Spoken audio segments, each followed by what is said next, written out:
প্রথমে বলে রাখি এটি মুভির দ্বিতীয় পার্ট। প্রথম পার্ট আমি আগেই বর্ণনা করেছি। যারা প্রথম পার্ট দেখেননি তাদের ক্ষেত্রে দ্বিতীয় পার্টের কাহিনী বুঝতে কিছুটা সমস্যা হতে পারে, তাই অনুরোধ করব প্রথম পার্টটি আগে দেখার জন্য, যেটি আমি ডিসক্রিপশনে এবং পিন কমেন্টে দিয়ে দেব। আজকের এই মুভির নামের অর্থ হলো শয়তানকে অনুসরণ করা মহিলারা, অর্থাৎ যে মহিলারা শয়তানকে অনুসরণ করে। প্রথম অংশ যেটা আমরা দেখেছিলাম সেটা আমরা সুমির পয়েন্ট অফ ভিউ থেকে দেখেছিলাম, কিন্তু এইবার আমরা আসের পয়েন্ট অফ ভিউ থেকে দেখব যে শুরু থেকে তার সাথে এই অস্বাভাবিক ঘটনা ঘটলো কিভাবে। সে তার অতীতের কাহিনী বলতে শুরু করে। সে তার বয়ফ্রেন্ড কার্তোকে বিয়ে করেছিল, অর্থাৎ সুমির বাবাকে। কার্তো তাকে তার মায়ের কাছে নিয়ে যায় পরিচয় করানোর জন্য, কিন্তু কার্তোর মা আসিকে একদমই পছন্দ করে না। উপায় না পেয়ে কার্তো গ্রামের বাইরে একটি ঘর ভাড়া নেয় আর আসিকে সেখানেই থাকতে বলে। এটা বলে চলে যায় যে সে কিছুদিনের মধ্যেই এখানে ফিরে আসবে, কিন্তু সময় চলে যেতে থাকে আর কার্তো মোটেও ফিরে আসে না। তাই উপায় না পেয়ে আসি নিজেই গ্রামে গিয়ে এই বিষয়টি জানার চেষ্টা করে। সেখানে গিয়ে সে জানতে পারে যে কার্তোর মা তাকে জোর করে অন্য এক জায়গায় বিয়ে দিয়ে দিয়েছে, যেই ঘরে সুমি ও তার ভাই আহমদ জন্ম নিয়েছিল। আসি সেখানে পৌঁছে বিয়েটি থামানোর অনেক চেষ্টা করে, কিন্তু গ্রামের লোকেরা উল্টো আসিকেই গ্রাম থেকে বের করে দেয়। সে এতটাই ভেঙে পড়ে যে অবশেষে সে আত্মহত্যার পথ বেছে নেয়। কিন্তু ঘটনাটি ঘটে অন্যরকম। হঠাৎ করে সেই বাড়িতে এসে পৌঁছায় শয়তানের রাজা, আর সে আসির সাথে একটি চুক্তি করে। সেই চুক্তিটি হলো শয়তান আসিকে অপার সৌন্দর্যের অধিকারী বানিয়ে দেবে। এর পরিবর্তে আসিকে ত্যাগ করতে হবে অনেক কিছু, তাকে বিভিন্ন পুরুষের সাথে থাকতে হবে। যেহেতু শয়তান মানুষের পাপ কর্ম থেকে শক্তিশালী হয়, তাই সে আসির মাধ্যমে মানুষকে পাপ কাজে লিপ্ত করার চেষ্টা করছে। যত বেশি মানুষ পাপ কাজ করবে শয়তান তত বেশি শক্তিশালী হয়ে উঠবে। চুক্তি অনুযায়ী আসি বিভিন্ন পুরুষের সাথে সময় কাটাতে থাকে, আর শয়তান তাকে এতটা সুন্দরী বানিয়ে দিয়েছিল যে যে কোনো পুরুষই তাকে দেখা মাত্রই তার সাথে সময় কাটাতে চায়। কিছু সময়ের মধ্যে আসি সেই স্থানে অনেক বেশি পরিচিতি লাভ করে। যেহেতু সে কার্তোকেই ভালোবাসতো, তাই ছলে বলে কার্তোকেও ধীরে ধীরে তার দিকে নিয়ে আসে। কিন্তু কার্তো তার প্রথম স্ত্রীকে কিন্তু ছেড়ে আসেনি। সে একই সাথে দুইজনের সাথে সময় কাটাতে শুরু করে। বেশ সময় কেটে যায় আর আসি কার্তোর সন্তানকে পেটে ধারণ করে, আর তাই কার্তো আসিকে অন্য পুরুষদের সাথে সময় কাটাতে নিষেধ করে। কিন্তু আসি তার এই কথা মেনে নিতে রাজি হয় না। আমরা আরো একটা বিষয় পার্ট 1-এ আসির ছেলেকে লক্ষ্য করেছিলাম, যে মানসিকভাবে সুস্থ ছিল না, অর্থাৎ ওই ছেলেটি এই সন্তান। বর্তমানে আমরা আসিকে দেখি যে অনেকটাই বৃদ্ধ হয়ে গেছে, যেটা আমরা পার্ট 1-এও দেখেছিলাম। আর এখানে আমরা বুঝতে পারি যে আসলে তার অতীতের গল্পটা কি ছিল, আর সে এত টাকার মালিক হলো কিভাবে। ক্রমান্বয়ে সে বাকি যুবতী মেয়েদেরকে দেখে জেলাস ফিল করতে শুরু করে, আর তাই তার মেজাজ প্রায় খিটখিটে অবস্থায় থাকতো। প্রতিনিয়ত যুবতী মেয়েদেরকে গালাগালি করত, যেটা দেখে গ্রামের মেয়েরা তাকে পাগল ভাবত। সেই রাতে আসির ছেলেকে কিছু গ্রামের লোকেরা মারধর করতে শুরু করে। আসি তাকে বাঁচানোর চেষ্টা করে, কিন্তু কেউই তাকে সাহায্য করতে আসে না। এটা দেখে আসির খুব খারাপ লাগে। এরপর সে বাড়ি ফিরে এসে সেই রাতে পুনরায় শয়তানকে স্মরণ করে আর নিজেকে শেষ করে দিতে চায়। কিন্তু শয়তান তখনই সেখানে এসে পৌঁছায়, আর শয়তান আসিকে পুনরায় যুবতী বানিয়ে দিতে রাজি হয়। কিন্তু এর পরিবর্তে আসিকে তার পছন্দের কিছু একটা ত্যাগ করতে হবে, যেই জিনিসটাকে সে খুব ভালোবাসে। এখানে কার্তোর কিন্তু কোনো খোঁজ খবরই পাওয়া যাচ্ছিল না, তাই তার পরিবর্তে আসিকে তার সন্তানের বলি দিতে হবে। কিন্তু সে এই বিষয়টিতে রাজি হতে চায় না। এখানে শয়তান আসিকে আরো একটি বিষয় জানায়, সেটা হলো তার ছেলে সারির ছোট বোনের সাথে খারাপ কাজ করে তাকে মেরে ফেলেছে। আর সে এটাও ভালো করেই জানিয়ে দেয় যে যদি সে এই স্যাক্রিফাইস করে তাহলে সে তার সৌন্দর্য পুনরায় ফিরে পাবে। কিন্তু এইবার সে আর শয়তান এক হয়ে যাবে, আর তার এই সৌন্দর্য ধরে রাখার জন্য তাকে প্রতিনিয়তই স্যাক্রিফাইস করতে হবে। এরপর আমরা শয়তানের দ্বিতীয় অনুসারী সারিকে দেখি, যার বিষয়টি আমরা পার্ট 1-এ দেখেছিলাম, যে ছোট থাকতে তার বোনকে সুস্থ করার জন্য শয়তানের সাথে চুক্তি করেছিল। এরপরে সে এক ভয়ঙ্কর কবিরাজি পরিণত হয়ে গেছে। কিন্তু সময় যতই গড়াতে থাকে ততই সে শয়তানকে ভুলে যেতে থাকে। কিন্তু সে যেহেতু ছোটবেলা থেকে কালো জাদু করত, সেই জন্য তার বোন যখন মারা যায় সে পুনরায় এই কালো জাদু করতে শুরু করে। ওদিকে আসি নিজ হাতে তার ছেলেকে বলি দিয়ে তার এক টুকরো মাংস নিয়ে সারির কাছে চলে যায়, যে শয়তানের কাছে তার বোনের খুনির নাম জানতে চায়। এখানে শয়তানের প্ল্যান ছিল যে আসি নিজেই সেই সারিকে পুরো কথা জানাবে, আর সারি নিজের যৌবন আসিকে দিয়ে দিবে। ক্রমান্বয়ে সারি আসিকে তার সৌন্দর্য ফিরিয়ে দেয়। এখানে আমরা আর একটা বিষয় জানতে পারি যে সারি কিন্তু এখনো জানে না আসির ছেলেই তার ছোট বোনের সাথে খারাপ কাজ করে তাকে মেরে ফেলেছে। সারি এখানে আসিকে নতুন একটি নাম রাখতে বলে। এরপরে সে আসিকে জিজ্ঞাসা করে যে তার ছোট বোনকে আসলে কে মেরেছে। এই সময় সে জানায় যে ডক্টর ফ্রেডম্যান তার বোনকে প্রেগনেন্ট করেছিল। এমনকি পার্ট 1-এ ডক্টর ফ্রেডম্যানকে আমরা তার ছোট বোনের সাথে দেখেছিলাম। এখানে আরো অবাক করার মতো সে একটি বিষয় জানা, যেটা পার্ট 1-এ আমরা জানতে পারিনি। আসলে ডক্টর ফ্রেডম্যানই তার ছোট বোনকে প্রেগনেন্ট করেছিল আর তার সাথে গ্রামে ঘুরত, যে বিষয়টা আমরাও দেখেছিলাম যে বাইকে করে তার ছোট বোন ঘুরে বেড়াতো। আর সবচেয়ে অবাক করার বিষয় হলো ডক্টর ফ্রেডম্যান একজন বিবাহিত পুরুষ ছিল, কিন্তু ঘটনা এটা হলো যে তার ছোট বোন অ্যাবর্শন করার জন্য রেডি ছিল না, আর তাই সে আসির ছেলেকে ব্যবহার করেছে, যে ছোট থেকে প্রতিবন্ধী ছিল। আর সে সারির ছোট বোন নিংরুমকে ভালোবাসতো, তাই আবেগ সে ধরে রাখতে পারেনি। আর ফ্রেডম্যানের চক্রান্তে আসির ছেলে সারির ছোট বোনের সাথে এই বাজে কাজ করেছিল। আর সে আসির একটি ব্রেসলেটও তাকে দিয়েছিল, যেটা সারি তাকে ফিরে দিতে এসেছিল। এমনকি ডক্টর ফ্রেডম্যান তাকে এটাও শিখিয়েছিল যে যদি কোনো মেয়ে নিষেধ করে তাহলে তাকে কিভাবে কাবু করতে হয়। সে শিখিয়েছিল যে একটি পাথর কিভাবে মাথায় আঘাত করলে সে শেষ হয়ে যাবে। এইভাবে ডক্টর ফ্রেডম্যান আসির ছেলেকে দিয়ে তার কাজ হাসিল করে নিয়েছে। এটা জানার পরে সারি প্রচন্ড রেগে যায়, আর সে সোজা ফ্রেডম্যানের কাছে চলে যায়। এরপর তার কালো জাদুর শক্তি ব্যবহার করে তাকে মেরে ফেলে।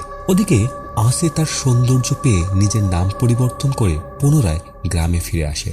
এই মুহূর্তে গ্রামে অনেক কম মানুষ রয়েছে, কেননা কাজের প্রয়োজনে অনেক মানুষ এখন গ্রামের বাইরে থাকে, আর সকলেই পুনরায় হারভেস্টিং ফেস্টিভ্যালের সময় গ্রামে ফিরবে। বর্তমানে আসির চাহিদা গ্রামের ভিতরে সবচেয়ে বেশি, আর নিজেকে যুবতী রাখার জন্য প্রতিনিয়ত তাকে মানুষের মাংস খেতে হতো, যেটা তার নিজের সন্তানের ছিল। আসলে এটা একটা চুক্তির অংশ ছিল। কিছুক্ষণের মধ্যেই তার পুনরায় ক্ষুধা পেয়ে যায়। ঠিক সে সময় সেখানে মণি নামের একটি মেয়ে এসে পৌঁছায়, যে সেখানেই আসির মতোই কাজ করত। সে এখানে এসেছে আসির কাছে কিছু উপদেশ নিতে। আসি তাকে রাতে আসতে বলে, যে সময় সে একা তাকে সবকিছু শেখাবে। মণিও লোভে লোভে ঠিক রাতের বেলায় একা তার কাছে আসে। আসি ধীরে ধীরে তাকে চেয়ারের সাথে দড়ি দিয়ে আটকে ফেলে, এমনকি তার মুখও বেঁধে ফেলে সে। এরপর একটি পাত্রে মনির রক্ত সংগ্রহ করতে থাকে। কিছুক্ষণের মধ্যে আসির চেহারা পুরোপুরি পাল্টে যায়। তাকে দেখতে এখন বিভৎস দেখা যাচ্ছিল। এরপর সে মনির রক্ত পান করে। এমন সময় আসির কাস্টমার সেখানে আসে। আসি তাকে 2 মিনিটের জন্য অপেক্ষা করতে বলে, আর সে পুনরায় মনির রক্ত পান করতে চলে যায়। তার কাস্টমারও তার পিছু পিছু যেতে থাকে, যেখানে গিয়ে সেই ভয়ঙ্কর দৃশ্য দেখে ফেলে, যেটা দেখেই সে ভয়ে সেখান থেকে পালাতে যাবে, কিন্তু তার আগেই আসি তাকে ধরে মেরে ফেলে। এরই মাঝে সুযোগ পেয়ে মুন্নি সেখান থেকে পালাতে শুরু করে।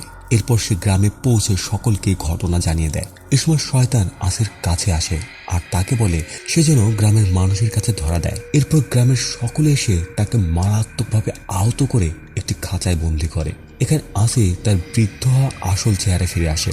এরপর গ্রামের লোকেরা তাকে বেঁধে মারাত্মকভাবে আহত করতে থাকে। তখন শয়তান তাকে তার ভেতরে থাকা শয়তানি শক্তি মুক্ত করে দিতে বলে। এরপর সে ধীরে ধীরে পরিণত হয় সেই শয়তানে, যার পরে এক এক করে গ্রামের সকলকে সে মেরে ফেলতে থাকে।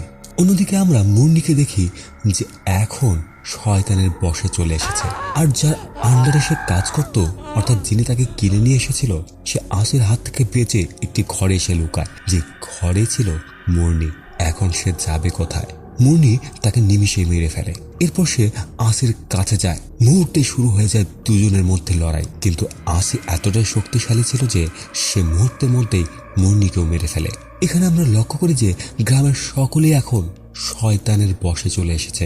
এরপর শয়তান আসির কাছে এসে এই ইনফেকশন সকলের মাঝে ছড়িয়ে দিতে বলে, কেননা কিছুদিনের মধ্যেই উৎসবে গ্রামের সকলেই ফিরে আসছে। আপনাদের হয়তো মনে আছে প্রথম পর্বে সুমি গ্রামের মানুষকে যে মাংসর স্যুপ খাওয়াতো, যার ফলে গ্রামের অনেকেই শয়তানের বশে চলে এসেছিল। এখান থেকে আমরা ঠিক সেই সময়ে চলে আসি যে সময়টাতে পার্ট 1 শেষ হয়েছিল, অর্থাৎ সারি সুমি নামের সেই মেয়েটির কাছে যায় আর সেখানে আসিও চলে এসেছিল। এখানে এসে আসি জানতে পারে যে সুমি মূলত কার্তোর মেয়ে, অর্থাৎ কার্তোর প্রথম স্ত্রীর সন্তান। আর সারি এখানে এসেছিল তার বোনের লাশ নিতে, যেটা সুমি গ্রামের মানুষকে স্যুপ বানিয়ে খাইয়ে দিয়েছিল। আর আমরা ভালো করে জানি শয়তানের বশে এসেই সে এই কাজটি করেছে। এই বিষয়গুলো নিয়ে তাদের মধ্যে ঝগড়া বেঁধে যায়। এমন সময় সেখানে এক মুসাফির এসে পৌঁছায়। সুমি বাইরে গিয়ে দেখে যে সেই মুসাফির আর কেউ নয়, সে ছিল তারই ছোট ভাই। কিন্তু এটা সুমি জানতো না। ছেলেটি তার কাছে পানি চায়। এরই মাঝে সারি ও আসিও ঘর থেকে বাইরে বেরিয়ে আসে, আর সে আহমেদের উপহাস করতে থাকে, কেননা সে আল্লাহর নাম নিচ্ছিল। সুমি এখানে পানি নিয়ে আসে, কিন্তু সারি এক ধরনের কালো জাদু ওই পানির ভেতরে করে, কেননা সে আল্লাহর নাম নিচ্ছিল। পানিটি পান করার সাথে সাথেই সে জ্ঞান হারাতে থাকে। এই সুযোগে সারি ও সুমি তার উপরে হামলা করে। সুমি যদি জানতো এটা তার ছোট ভাই, তাহলে হয়তো সে এই কাজ করতো না। কিন্তু আহমেদ কোনো না কোনোভাবে সেখান থেকে বেঁচে বেরিয়ে যায়। ওদিকে ভেতরে আসি কার্তোর লাশ খুঁজে পায়, যেটা সুমি ঘরের ভেতরেই দাফন করে রেখেছিল। তার প্রেমিকের লাশ খুঁজে পেয়ে আসি অনেক খুশি হয়, আর ধীরে ধীরে কার্তোর শরীর ও মাথা জোড়া দিতে শুরু করে। কিন্তু সে এটা জানতো না যে এই কাজ সুমি করেছে। এরপর বনের ভেতরে আমরা নূর নামের এক ব্যক্তিকে দেখি, যার সাথে আহমেদের দেখা হয়। সে আহমদকে কালো জাদু থেকে বাঁচিয়ে তার সাথে নিয়ে যায়। এদিকে সারি অনেক রেগেছিল, কেননা সে জেনে গিয়েছিল যে তার বোনের শরীরের সাথে কি জঘন্যতম কাজ করা হয়েছিল। আর তাই সে বসে যায় এক ভয়ঙ্কর কালো জাদু করতে, যার ফলস্বরূপ প্রত্যেকেই বমি করতে শুরু করে, যারা যারা তার বোনের মাংস খেয়েছিল। এমন সময় আমরা দেখি যার কাছে শয়তান আসে। এখানে আমরা জানতে পারি যে সে তার বাবা কার্তোর জন্যই শয়তানের সাথে চুক্তি করেছিল, যেটি ছিল তার বাবা যেন নরকে না যায়। এজন্যই সে তার বাবার মাথা আলাদা করে মাটিতে দাফন করেছিল। আর এটা আমরা ভালো করেও জানতাম যে সুমি এই বিষয়টি কেন ঘটিয়েছিল, কেননা তার বাবা কার্তোই তার মাকে মেরে ফেলেছিল, যার লাশ এই বাড়ির ভেতরে দাফন করা হয়েছিল, যেটা সুমি জানতে পেরেছিল। আর এটা জানার পরে সে শয়তানের বশে এসে নিজের বাবাকে মেরে ফেলে। ধীরে ধীরে সে যখন অনুতপ্ত হয়, তখন সে শয়তানের সাথে চুক্তি করে যে তার বাবার আত্মা যেন নরকে না যায়। ওদিকে আসি সারির কাছে যায় আর কালো জাদু করে কার্তোকে পুনরায় জীবিত করতে বলে। কিন্তু সারি প্রতিনিয়ত ব্যর্থ হয়, কেননা গ্রামের মধ্যে আহমদ প্রার্থনা করছিল। উপায় না পেয়ে সারি আরো একটি কালো জাদু করে, যার ফলে প্রার্থনা করার স্থানের পাশের পরিবেশ ভয়ানক হতে থাকে। নূর প্রচন্ড ভয় পেয়ে যায়। আহমদ তাকে তার সাথে প্রার্থনা করতে বলে। শয়তানের হাত থেকে বাঁচার জন্য তারা দুজনেই প্রার্থনা শুরু করে। এরপরে সুমি গ্রামের বাইরে বেরোনোর চেষ্টা করে, কেননা তার স্বপ্ন সবসময় এটাই ছিল। কিন্তু এখানে সারি তাকে মেরে ফেলতে চাইতো। এমন সময় সেখানে আসি এসে পৌঁছায়, যে সারির কথা মতো তাকে মেরে ফেলার জন্য এখানে এসেছে। এখানে আসি এটা জানতে পারে যে সুমি কার্তোকে মেরেছিল। এটা জানার সাথে সাথেই আসির মাথা যেন ঠিক মতো কাজ করছিল না। সুযোগ বুঝে সুমি আসির উপর হামলা করে। এরই মাঝে এখানে এসে পৌঁছায় আহমদ। সে এসেই আসির উপর হামলা করে। উপায় না পেয়ে আসি সেখান থেকে চলে আসতে বাধ্য হয়, আর সে পুনরায় সারির কাছে ফিরে আসে। সে কার্তোকে পুনরায় জীবিত করেছে। তাকে জীবিত দেখে আসি অনেক খুশি হয়। এরপরে সারির শয়তানের কথা মতো পুরো গ্রামের উপরে কালো জাদু করে, যার ফলে এক রাতের ভেতরে গ্রামের সকল ফসল নষ্ট হয়ে যায়। পরের দিন সকালে আসি নূরকে সেখান থেকে তুলে নিয়ে যায়। এরপর আমরা ডারবিন নামের এক ব্যক্তিকে দেখি, যে একাই বসবাস করত। আর সে জেনে গিয়েছিল যে এই ফসল নষ্টের পেছনে একমাত্র কারণ সারি। সে তার কাছে গিয়ে এই সকল কিছু থামাতে বলে। ওদিকে আহমদ সুমির কাছে ছিল, আর তাকে জানায় যে সেই তার ছোট ভাই, যে ছোটবেলায় হারিয়ে গিয়েছিল। এখানে আমরা জানতে পারি যে আসলে সুমির যে মা ছিল তার মৃত্যু কিভাবে হয়েছিল, আর আহমদই বা এখান থেকে পালিয়ে গিয়েছিল কিভাবে। সে জানায় ওই রাতে তার মা কার্তোকে আসির কাছে যেতে নিষেধ করেছিল, কিন্তু কার্তো কোনোভাবে এই কথা মেনে নিতে চাচ্ছিল না। তাদের ঝগড়া এমন একটা পর্যায়ে চলে যায় যে কার্তো একটা সময় তার মাকে মেরে ফেলে। এরপরে সেই ঘরের ভেতরে দাফন করে দেয়। আহমদ সুমিকে ওঠানোর অনেক চেষ্টা করছিল, কিন্তু সে এতটাই ঘুমন্ত অবস্থায় ছিল যে তাকে ওঠানো যাচ্ছিল না। আর তাই সে একাই বাড়ি ছেড়ে পালিয়েছিল। পালাতে পালাতে বনের ভেতরে এক ফকিরের সাথে দেখা হয়, আর তারপর থেকে ফকিরই তাকে লালন পালন করেছে। এটা জানার পরে সুমি সারি ও আসিকে শেষ করে দেওয়ার জন্য আহমদের সাহায্য চায়, কেননা সে কোথাও না কোথাও শয়তানের বশে থাকতে চায় না। এখানে আহমদ ভালো করে জানতো যে শয়তানকে কিভাবে শেষ করতে হয়, আর তাই সেও রাজি হয়ে যায়। ওদিকে আসি নূরকে তুলে নিয়ে গিয়েছিল যেন সে কার্তো ও তার বিয়ে করাতে পারে। উপায় না পেয়ে নূর তাদের বিয়ে সম্পূর্ণ করায় আর আসি কার্তোর মায়ের কাছ থেকে পুত্রবধূ হিসেবে আশীর্বাদ চায়, যার লাশের অবশিষ্টাংশ সেখানেই ছিল। তার পাশে ছিল তার সন্তানের লাশ। এই সব কিছু দেখে তো নূরের গলা শুকিয়ে যেতে থাকে। এমন সময় সেখানে সুমি ও আহমদ এসে পৌঁছায়। আসি তাদেরকে তাদের মা হিসেবে মেনে নিতে বলে, কিন্তু দুইজনই তার কথায় রাজি হয় না। আর তাই তাদের তিনজনের মধ্যেই লড়াই শুরু হয়ে যায়। এখানে আহমদ কার্তোর কাছ থেকে জানতে পারে যে সুমি তার বাবাকে মেরে ফেলেছে। এরই মাঝে সেখানে সারি এসে পৌঁছায়, কেননা সুমি সারির ছোট বোনের লাশ মাটি থেকে বের করে নিয়ে এসে পুরো গ্রামের মানুষকে স্যুপ বানিয়ে খাইয়েছিল। কিন্তু হঠাৎ করে আসি সারিকে থামিয়ে দেয় আর বলে যে আজকে তার বিয়ের রাত। এই সুযোগে এই দুজন সেখান থেকে পালিয়ে যায়। সুমি বনের মধ্যে পালাচ্ছিল আর তার পিছু পিছু আহমদ। এখানে সুমি তাকে জানায় যে প্রথমে সে তার বাবার জিভ কেটে ফেলেছিল, তারপর তার মাথা শরীর থেকে আলাদা করে ফেলে, কেননা সে বলে দিয়েছিল যে সেই তার মাকে মেরে ওই বাড়ির ভেতরে পুঁতে রেখেছে। আর সেই দিন থেকেই সুমি শয়তানের শরণাপন্ন হয়েছিল। কিন্তু আহমদ সারি ও আসিকে থামাতে চাচ্ছিল, আর তাই সে সুমিকে গ্রামের বর্ডার পর্যন্ত ছেড়ে আসতে চাচ্ছিল। কিন্তু এর আগে তারা তাদের বাড়িতে যায়। এদিকে সারি পুনরায় কালো জাদু করতে শুরু করেছে, যেন সুমি ও আহমদ গ্রাম থেকে না পালাতে পারে। এর ফলে তারা দুজন ঘরের মধ্যে আটকে যায় আর চতুর্দিকে দেখতে থাকে আত্মা। সুমি কার্তো ও আসির ছেলেকে দেখতে পায় আর আহমদ দেখে তার মাকে। অন্যদিক থেকে আহমদের সেই ফকির এই সকল কিছু অনুভব করে ফেলে। এরই মাঝে আসির ছেলের আত্মা ও কার্তোর আত্মা মিলে।